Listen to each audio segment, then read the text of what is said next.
At one time, Goosebumps was my world. When I was younger, I lived in a place that is now considered a ghost town, which I suppose made for the experience of enjoying my books all the better. We did have some spooky occurrences there that involved an abandoned home next door with the Christmas presents left behind and a Ouija board giving me the name of a real person buried in the cemetery down the road. Maybe I was living in my own Goosebumps story? My experience with horror really started out with all the stuff you probably shouldn't see as a child.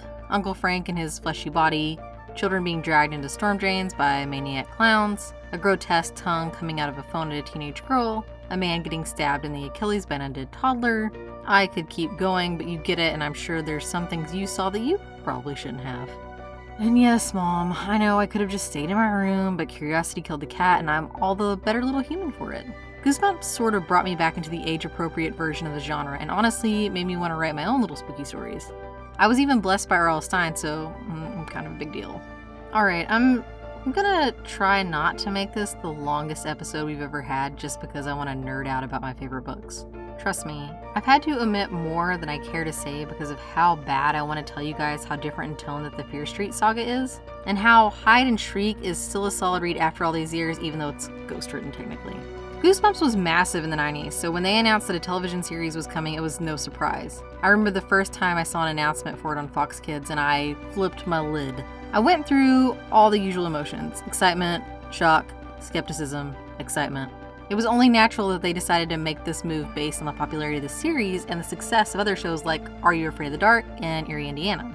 It was often compared to Are You Afraid, but the separation was that Goosebumps lent itself to be more goofy when it got too tense. This was also by the design of the author himself, who doesn't mind if we call him Bob. Bob has always said that comedy and horror go hand in hand, which is a theme I've seen in many films we can enjoy in the genre: Reanimator, A Nightmare on Elm Street, the Evil Dead series, Cabin in the Woods, we can go on and on and on. Anytime it got too scary, Bob would throw in something light so that the kids knew they were still safe. So, what got a series rolling? Well, basically the sales of the series and the popularity. Stine has written close to some 30-odd books by the time that 95 had hit. Producer Steve Levitan had a meeting with Scholastic after he decided to form his company, Protocol Entertainment. Scholastic boasted about a new series they had that was flying off the shelves: Goosebumps. They gave him a few of the books to review and he read them while on a flight back to Toronto. Long story short, he loved them and he wanted to move ahead with making a series. Stine got to oversee the scripts that were adapted by Dan Angel and Billy Brown. Both Angel and Brown worked on Night Visions, another anthology series hosted by Hank Rollins. Angel was also executive producer on John Carpenter's Body Bags, which I adore. Billy Brown went on to work with more of Stine's creations, The Haunting Hour and Monsterville.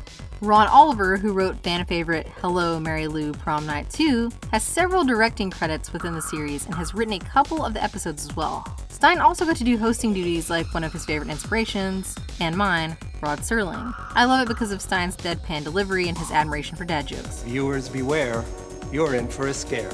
He's one of my personal heroes. And speaking of Bob doing hosting duties, this reminds me of the opening theme, which was composed by Jack Lenz. The music along with the imagery from the intro is something that you don't easily forget. The spirit of the Goosebumps G makes the billboard look homely, the dog turn evil, and then it travels across your town into your home delivering the spooky goods. But the best part of all is the person with the trench coat and the hat that walks out in the beginning. The camera pans over the briefcase they're holding to show that R.L. Stine is embossed on the top in gold. The briefcase pops open with all the papers flying out along with the G. Most viewers assume that the man carrying the briefcase is in fact Stine, but still to this day, he won't say if it is or if it isn't. So here are the favorites. I would like to note that a lot of the scares are kid-friendly, so in turn, saying this, I realize that it may not be as creepy as it once was now that I'm, well, older than that. My choices are definitely reflective of what was creepy and how memorable they were. A Night in Terror Tower, Season 1, Episodes 16 and 17. English accents, anyone? Oh, behave. It's like when Tales from the Crypt filmed their entire final season in the UK, but it's not. All of Goosebumps was filmed in Canada, and this special was on location at Castle Loma in Toronto. Basically, a brother and sister are doing a tour of Terror Tower and are intrigued by a story involving a brutal execution of a young prince and princess. When the group breaks away during the tour, the kids start to see the wax figures moving, and oh geez, look, I've been to the Tower of London, and if anything started to come alive in there, I would likely have a heart attack, but I like to think that I would be a little more brave and swipe a mace or a sword to defend myself. The creepiest part of this episode had to be the wax figures that the episode shows early on. I guess I could easily blame this phobia on Waxworks or House of Wax, but I will. But sometimes there's this abstract, realistic quality that the figures have, sort of like when you try to create realistic humans in Midjourney. It's close, but it's not really working out, and then you just want to burn it with fire. I wish that they would have used the climax where Eddie's the one who actually saves himself and his sister, and not Edward. I think this takes away from the whole idea that kids can become the hero in their own story, but I can cut it some slack since Stein often makes the kiddos in his books err on the more heroic side. The other thing that bothered me was when the kiddos suddenly lose their memory. Oh man, as you get older you tend to forget things, but as a kid being in an unknown situation as well as a scary one, it's sort of panic-inducing. The Haunted Mask, Season 1, Episodes 1 and 2. This was a heck of a way to debut this series when I was a kid. They kept the previews pretty tame, so when you went into it on Friday, you weren't sure what you were going to get. I remember the bumpers were short and spooky, advertising the episode debut on Halloween weekend in 1995. It was pretty great. When her friend Sabrina tries to help her out, they see that the mask is now merging with more than Carly's face. The mask was brilliantly designed by Ron Steffenmuke. It's wonderful and horrifying, and it's just as uncomfortable as you imagined. When the mask starts to take over Carly's personality, it doesn't feel corny or overdone. Colin Fox, who I know best from Tommy Boy and Friday the 13th the series, has a role as the shopkeeper. When the Goosebumps series is mentioned, I would bet that this episode and the look of the mask are one of the most common memories of the show. One Day at Horrorland, Season 3, Episodes 8 and 9. This is hands down my favorite of the Goosebumps books. While most of them had creepy moments here and there, this one not only put me in a weird zone but left me genuinely freaked out afterwards. I thought about it for days as a kid. Now, my Horrorland does not sync up with this one in terms of tone or how I pictured the park. I'd say the book cover pretty much set any expectations I had. However, I think the Morris family was extremely well cast. Mr. Morris is probably my favorite. His performance borders on almost too goofy, but it works for the character. He's supposed to be this overly worried, silly, and tad clueless kind of dad. The attractions at Horrorland, the Coffin Float, and the House of Mirrors are a nightmare for anyone who's claustrophobic. I remember reading those scenes in the book and I felt my skeleton just wanting to jump out of my body from how tense it was. The game show aspect is not included in the book, and while it does add a humorous aspect, it kind of takes away from the atmosphere the book originally created. I do rather like the ending here, though you think everything is okay and you've gotten away until your car is taken over and you're driven halfway over a cliff. You also don't get to know if the Morris family is okay or not in the end. The scene cuts to a monster couple watching this all play out on their TV. The husband ends up turning it off because he's overseeing scary human shows. Kinda reminds me of Monsters, the series, and I love that. Say Cheese and Die, Season 1, Episode 15. Out of all the books, this was a top 5 cover. I know we're talking about the series, but the cover art for the books made them that much more intriguing and cool. Could you say that you had ever seen anything like that before? The cover is actually somewhat recreated in the episode, and when you see the photo, it's sort of spectacular. Maybe not in the way that you're thinking. This one stars young Ryan Gosling as Greg, who finds a weird incident camera in an abandoned factory. That once, when the photos develop, they turn the scenes into something disturbing. Slightly different than what's in the book. The episode itself isn't super creepy, but the idea that once you take a picture of someone, that something bad may happen to them is enough on its own. Let that linger inside of your head as a kiddo. While we weren't taking half as many pics in the 90s as we are now, I used to have a Polaroid and thought twice about using it after this. Gosling is also pretty entertaining here and is the biggest reason the episode is as good as it is. Also, big shout out to Tim Jacobus, who created these iconic covers that I mentioned earlier and throughout this column. Night of the Living Dummy 3, Season 2, Episodes 24 and 25. Okay, so Slappy the Dummy is basically the mascot of the Goosebumps series. Kids and or adults enjoy when inanimate objects come to life, especially not dolls or ventriloquist dummies. Personally, I don't do mannequins or wax figures. So the third entry of the Slappy saga was the most bothersome because you aren't just dealing with one dummy, you're dealing with more than one dummy, or better yet, you become the dummy.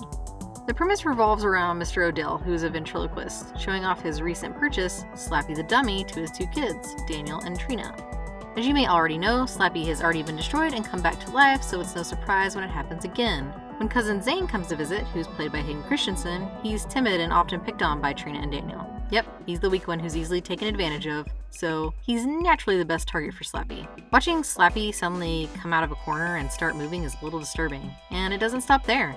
It's pretty entertaining when Christensen is bending over asking Slappy to kick him in the buns. Here, kick me again. Kick me, come on. I dare ya! I do totally respect the kids for taking on Slappy themselves though. When Chucky is ever mentioned, this is my go-to answer. You just start wailing on him.